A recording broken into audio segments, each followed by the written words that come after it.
अगले हैं श्री फूल सिंह बरैया जी।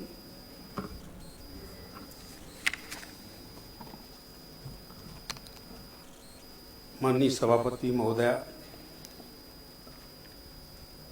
ये जो संशोधन भारतीय स्टाम्प रजिस्ट्रीकरण और 4 विधेयक साथ साथ आए हैं, इसमें मूल अधिनियम की अनुसूची 1 का में संशोधन किया जा रहा है स्टाम्प का।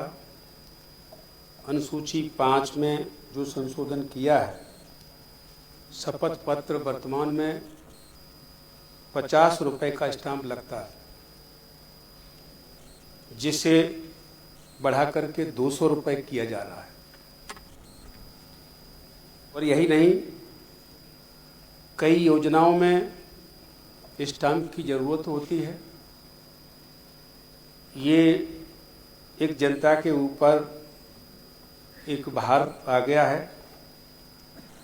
इसके ऊपर माननीय उप मुख्यमंत्री महोदय को इसके ऊपर विचार करना चाहिए। वर्तमान में शेड्यूल कास्ट और शेड्यूल ट्राइब और ओबीसी, इनके लिए स्टाम्प निःशुल्क है, लेकिन जब वो जाते हैं कभी किसी कार्य के लिए तो उनसे भी स्टाम्प ले लिए जाते हैं। इसकी कोई भी ना ही निगरानी है, ना ही इसके ऊपर कोई जांच की जाती है। ऐसा क्यों कर रहा है? सभापति महोदय, आपके माध्यम से मैं माननीय उप मुख्यमंत्री से उम्मीद करूंगा कि इसके ऊपर कोई एक्शन लें। जो इस तरह का काम हो रहा है, अनुसूची 6 के अनुसार जो इसमें बदलाव आए, एग्रीमेंट इसमें आता है, इकरारनामा करार, अचल संपत्ति का क्रय विक्रय, जिसमें अचल संपत्ति को रखा गया है 1000 रुपए के स्थान पर 5000 रुपए किया जा रहा है। ये 5 गुना बढ़ाया जा रहा है। ये आम जनता के हित में नहीं है। और यही नहीं, और भी दूसरे प्रकार के एग्रीमेंट होते हैं जिसमें संपत्ति नहीं मानी गई। नल कनेक्शन, बिजली कनेक्शन, गैस कनेक्शन, जाति प्रमाण पत्र, कई प्रमाण पत्र, काफ़ी जगह पर स्टाम्प की जरूरत होती है। तो 500 के स्थान पर 1000 किया गया। ये बिल्कुल कमजोर गरीब लोगों से जुड़ा हुआ विषय है। अनुसूची 50 में पावर अटॉर्नी मुखियातनामा, इसमें एक परिवार के मध्य अगर पावर अटॉर्नी दी जाती है तो 1000 रुपए उसमें लेते हैं, जबकि परिवार के बीच में मैं समझता हूं कि इसको 1000 रुपए को नहीं लेना चाहिए। इसमें संशोधन उलट के ये करना चाहिए कि परिवार के मध्य 1000 रुपए की जरूरत नहीं है। और यही नहीं,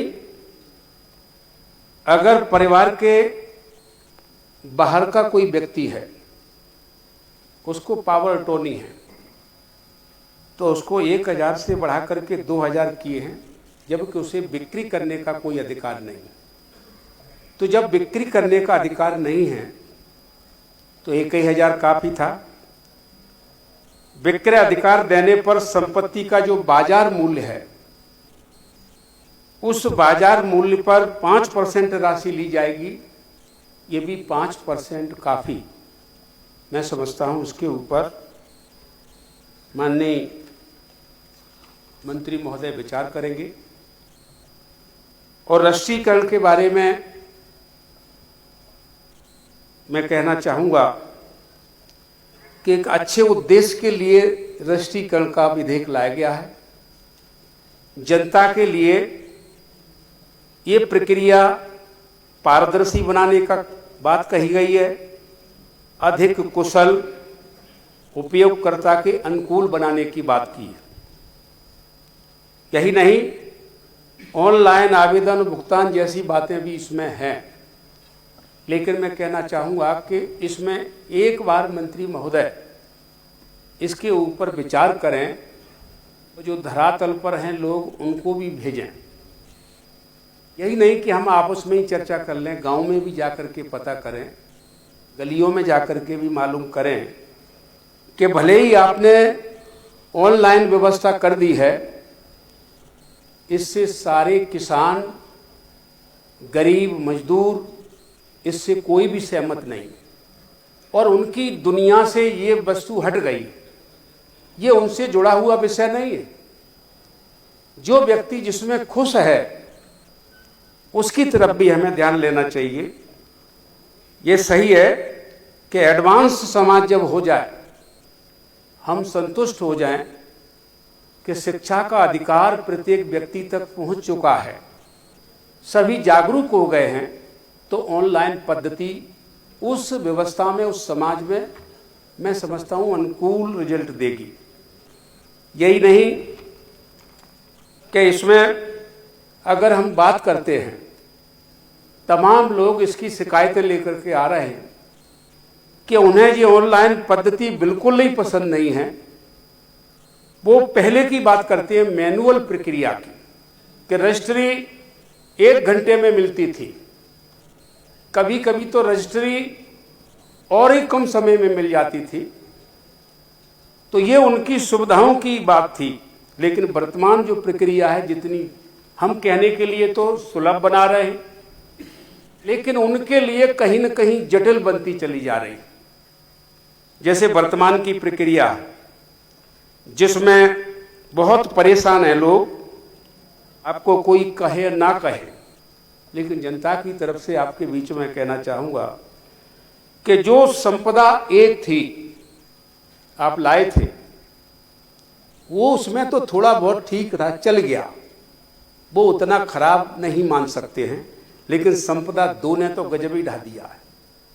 उसमें तो लोग इतने दुखी हैं मंत्री महोदय कि उसकी एक बार थोड़ा सा जांच करवा लें, लोगों के बीच में न जाएं तो लोगों को बुला लें अपने पास, और इस संबंध में पूछा भी जा सकता है। इसमें ये दोनों प्रक्रिया इतनी खराब हैं कि लोगों की इस प्रणाली से विश्वास ही उठता जा रहा है। या तो उधर एक हमारी टीम लगी हो कि इनको जागरूक बनाने के लिए, तो हम जागरूक बनाने के लिए तो लगे नहीं हैं, और ये विश्वास भी टूटता जा रहा है। तो मैं आपसे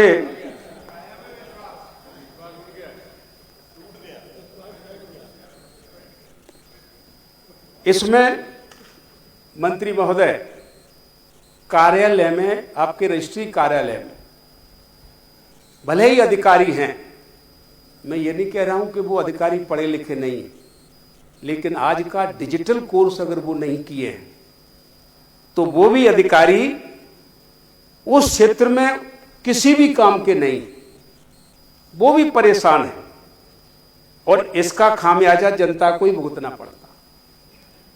आपके क्षेत्र में अगर मैं बात करूं स्टाफ की, तो आप तो नहीं जाएंगे, किसी से दौरा कराएं कि लोगों की समस्याएं हम सरल कर रहे हैं कि कठिन कर रहे हैं, कि जो स्टाफ की कमी है, तो कितनी कमी है, चपरासी नहीं है, ये तो छोटी बात है। रजिस्ट्रार खुद ऑफिस में जाकर के झाड़ू लगाता है, सफाई करता है, और एक सेठ की तरह दुकान खोल करके बैठ जाता है। ये कंडीशन है। इसके बारे में भी आप कभी जांच कराएं और इसमें संशोधन की गुंजाइश है। मंत्री महोदय, यही नहीं है, इन सब के लिए स्टाफ की बहुत कमी है। इतनी कमी है स्टाफ की कि आउटसोर्स से आप काम ले रहे हैं। तो आउटसोर्स से काम ले रहे हैं, आउटसोर्स ने तो शपथ ली नहीं थी कि हम इस काम के लिए आए हैं तो हम इस काम को बखूबी निभाएंगे। आउटसोर्स वालों का काम तो आप समझ सकते हैं, एक ठेकेदारी प्रथा है।